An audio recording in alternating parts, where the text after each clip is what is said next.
represents the feminine birthright. They have a man representing the birthright, but it truly belongs to one daughter. All right? Because the feminine was rejected in this world. The righteous feminine was rejected.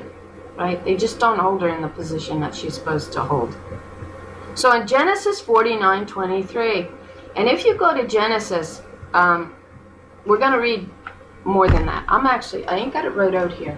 So I'm going to actually get my Bible. This is the Bible that I have, that I absolutely love, right, to study in, because it has the concordance in the back here, both Hebrew and Greek. But I'm going to turn to Genesis 49, just so I have it opened up for me here. I watch a lady online and she says, talk amongst yourselves. I think that's kind of clever. Anyway, so I got it opened up to my Genesis 49. This is important. This is where it all, but you know, as they say, the tire hits the road right here. Okay, so I was at the bottom of my page, not the top. I'm going to do it again. Okay. So in Genesis 49:23, we get an exact mirror, an exact picture of what Solomon and many kings after him did to the daughters of Israel who were the rightful birthright holders. It is amazing how this is stated clearly in the blessing of Joseph, even mentioning the sons of Baal. Watch it, or the men, which is your Hebrew number 1167. So, you know what? Look at my page here. I don't know if you can see. Look at all the since I've written this one up, I don't know if you can see it, but I got so many references in there to actually be printed out on this page that they're not even included. And I mean, I've got the backs of the pages full of references. It's just so fast, this picture. So those sons of Baal show up, 1167, which means husbands, masters, and Lord. So we're going to focus on Baal here, as being your husband. All right? No, maybe we shouldn't do that. Because I don't think your husband intentionally does it. It's these wicked masters and lords that's in charge, that have power over the word, actually, to manipulate the text that's doing the shooting. But it can be your husband, all right, that keeps you down. It can be, according to this. So, the sons of Baal, or the men, that would inevitably try to keep the daughters of righteousness suppressed through fallen theology. Now, watch what verse 23, Genesis 49:23, is actually saying. You actually have to run it out on interlinear to get your full picture. So it says, and I didn't write out the full verse, let's read it here. 23. The archers. Ooh, you know what the archers are here? Number 1167, Baal. The archers have sorely grieved him.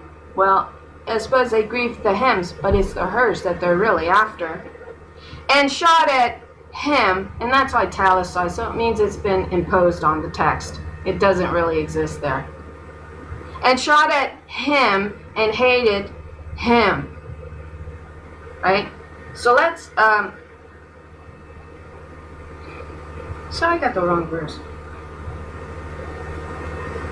Yeah. So, yeah, I put verse 23. It's not 23, it's 22. Yeah, so sorry about that. It's verse 23. I'm actually glad I opened my Bible because I actually had it wrote down in 20. Thank you. Thank you, Spirit. I'll correct that right now. It's 22. So it says in 22, Joseph is a fruitful bough, even a fruitful bough by a well, whose, it says, branches, watch out, branches run over the wall. This is in Joseph's blessings. Verse 23, the archers, that's your Baal, have sorely grieved him and shot at him and hated him. It's actually the daughters. Because when you go in verse 22 and you pull up the word branches, that run over the wall. You want to know what word it is there? It's not branches. Although they can be, and they are. We've proven this already. It's daughters. That's the word given there. It's Hebrew 13:23. As the daughters climb over or through the wall, you see, it's taking us back to that breach that Solomon daubed. It's in Joseph's blessings. They are shot at by the archers, Baal, by the men of Baal, which means husbands, masters, and lords, which is also a reference to those foxes with piercing words. They're shooting arrows at us. That's words, hurtful words that take us down. So we can't understand. And this seems to be an allusion to the end of days, right? And in Job, I can't remember the chapter now. I did remember it, but now I can't remember. But in Job says, and it's a spiritual overlay. He says, you have loosened my bowstring. So if you just think about it for 5 seconds, if the Spirit has loosened the daughter's bowstring, we can't fire words back. We can't fire our arrows back, can we? But in Psalm 7, she says, I've tightened your bowstring. We're going to war. Your bowstring is tight. Your quiver is full of arrows. Your sword is sharp.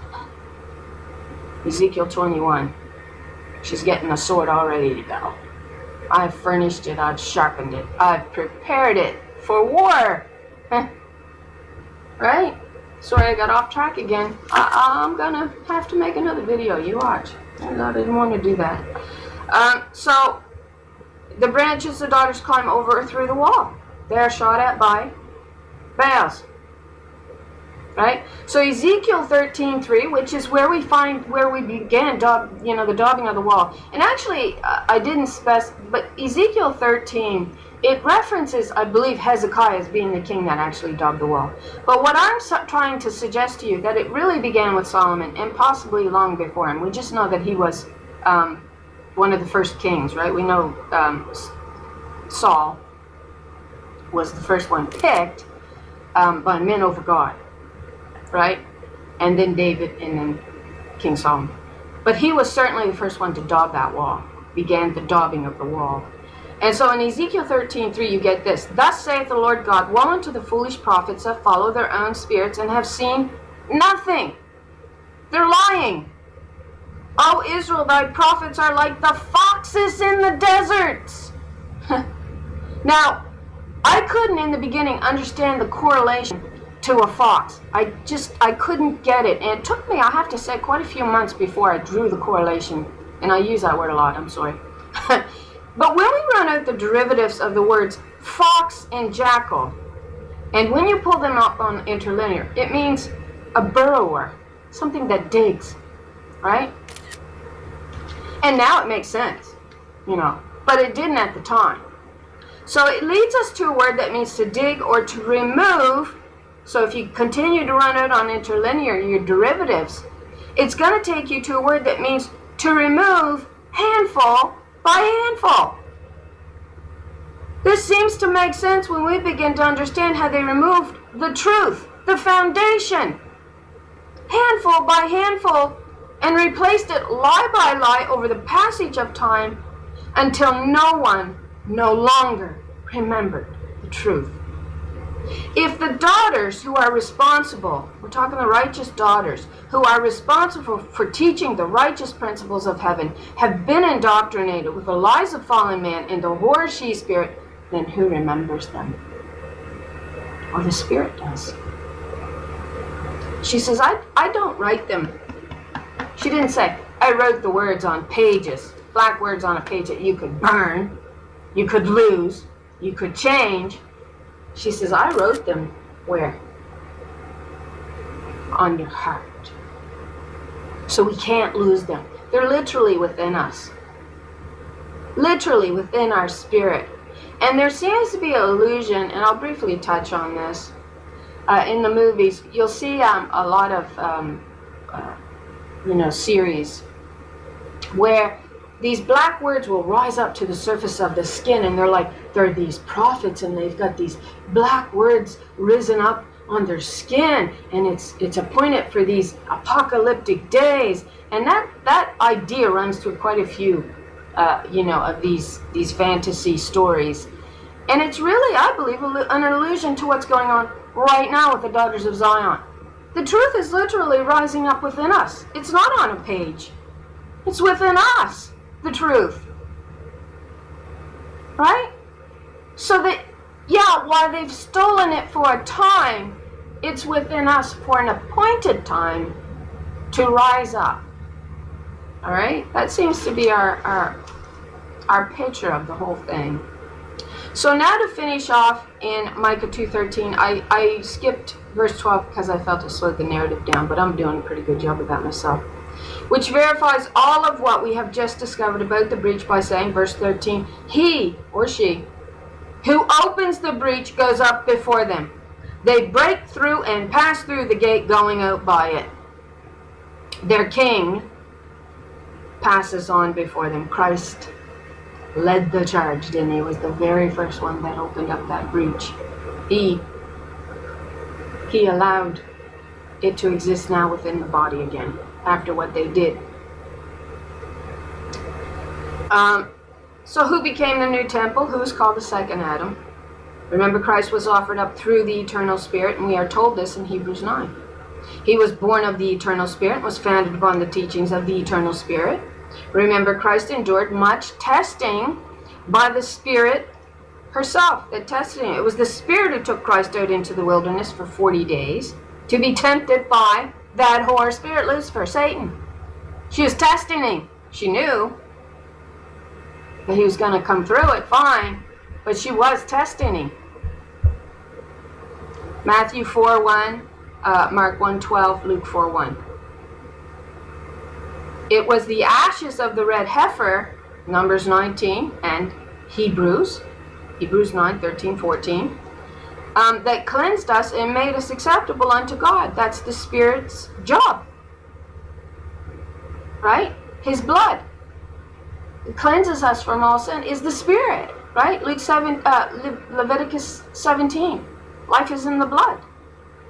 That's a representation of the Spirit that's in the blood. And he came forth and he shed that blood into this world, which is a representation of the Spirit that cleanses us. You see how you're drawing your connections here, right? So all who worship must worship in spirit.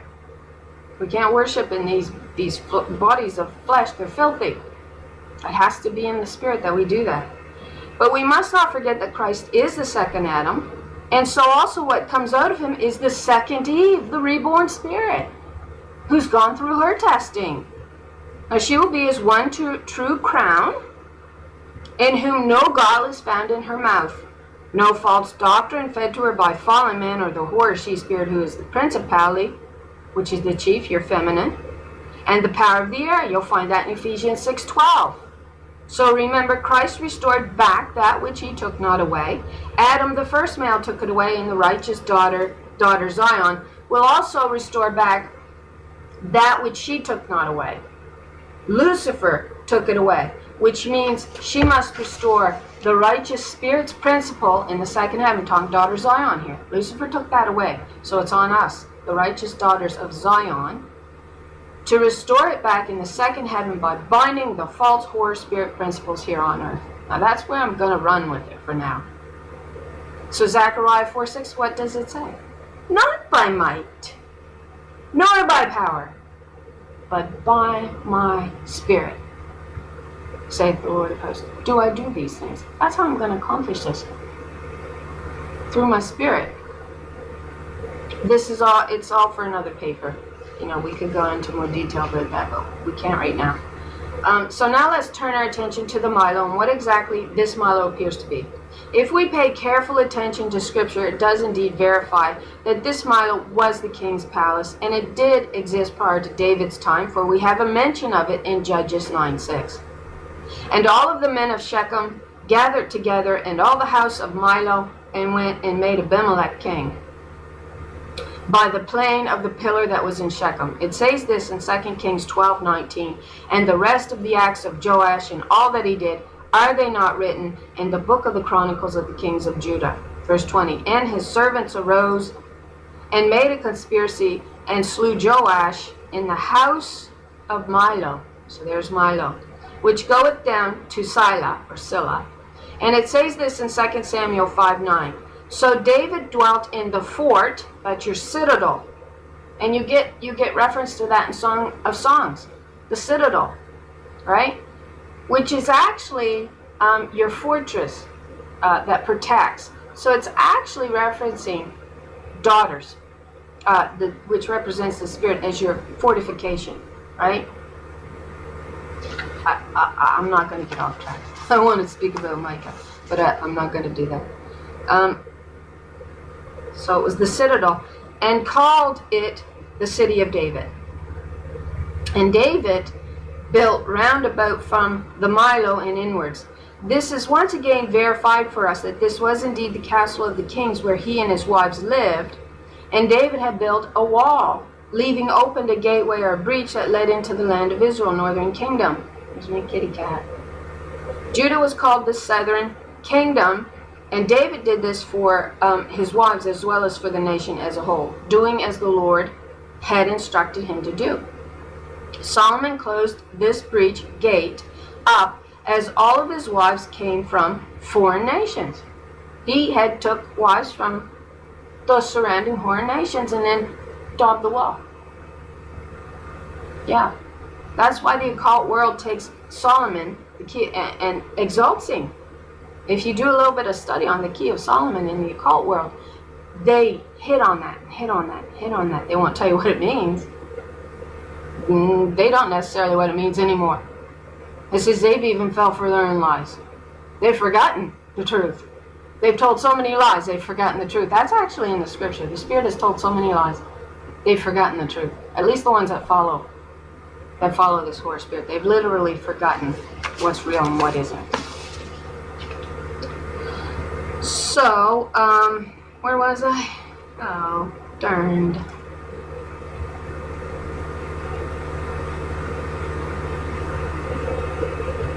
I'll get there. This is once again verified for us. That was indeed the castle of the kings. Okay. So Song of Songs 4:4. Thy neck is like the Tower of David. Build it for an armory. That's a citadel. Whereon there hang 1,000 bucklers, all shields of mighty men. Also look at Psalm 144, verse 12. Right? That's actually quite important. Psalms 144, verse 12. For anybody who don't think the feminine means what I'm trying to tell you it means, this verse actually, let's turn to it. Psalms 144, verse 12. What does it say? It says this: that our sons may be as plants grown up in their youth, a tender plant that's being taught the word, to grow up as a mighty tree. Yes, men are even referenced this way as well. Okay? That our daughters may be as cornerstones, polished after the similitude of a palace. It's showing you she's your strong one. The spirit that supports the palace, that supports the temple. You actually have two buildings in view too, and I'm still studying this because I'm a little confused on it. I'm almost coming to the conclusion that the palace is a reference to the daughter's remade body, right? The temple is a reference to the son's body. And the Spirit says something like this: I'll restore the house of Judah first before I restore the house of Israel. I'm hearing sirens. I don't know if I'm going to pick that up here. But that's there. And she says, I'll do it so Israel don't brag. I'll leave you to speculate on that one. So I wonder what we're really looking at there. But you know, I'm gonna have to make another video. Sorry about that. But